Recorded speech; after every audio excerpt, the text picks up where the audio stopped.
Good day everyone. So today I will present my book report.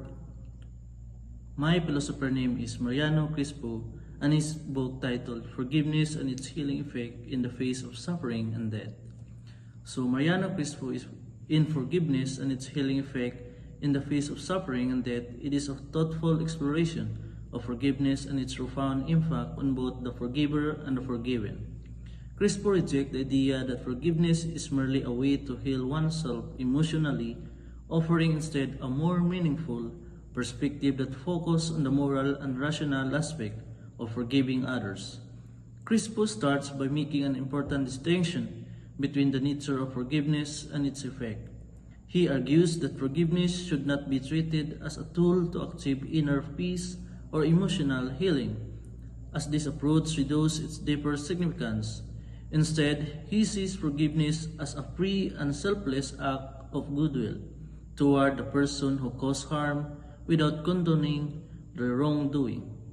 Crispo emphasizes that forgiveness requires acknowledging the wrong while also affirming the humanity of the wrongdoer. One of the key themes in the book is the forgiveness works best when it's not self-serving. Crispo suggests that true forgiveness happens when the forgiver is not solely focused on their own healing but is motivated by a genuine desire to let go of resentment and see the wrongdoer in the new light. While emotional healing may follow, it should never be a main reason for forgiving. Crispo draws inspiration from both philosophical and psychological perspective, blending the two provide a richer understanding of forgiveness. He references philosophers like Adolf Reinach and to explain the essential qualities of forgiveness, while also sharing real-life examples to illustrate his points. For example, he tells the story of Ava Gallier, who forgave her daughter's murderer after years of grief and anger.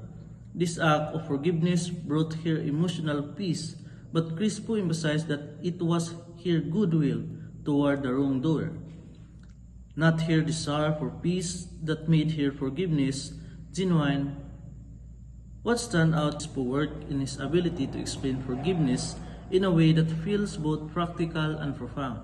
He challenged the common view of forgiveness as a way to move on or heal, and instead encourages readers to see it an act of moral courage and generosity. His analysis of the emotional struggles involved in forgiving, like overcoming hatred or resentment, makes his arguments relatable and grounded in reality. While the book is insightful, Crispo's dismissal to self-forgiveness might feel overly strict to some readers. He argues that forgiveness must involve at least two people, a victim and a wrongdoer, and that forgiving oneself is more about self-acceptance or letting go of guilt, not true forgiveness. This perspective, while logical, may not resonate with individuals seeking personal closure for their own mistake. Crispo's Forgiveness and its Healing Effect in the Face of Suffering and Death, an inspiring and deeply philosophical take on forgiveness. It challenges readers to rethink their approach to forgiving others, not as a way to serve their own emotional needs, but a moral act of kindness and understanding. This book offers valuable lessons for anyone seeking to control forgiveness, whether in personal relationship or in the face of deep suffering and loss. That's all. Thank you.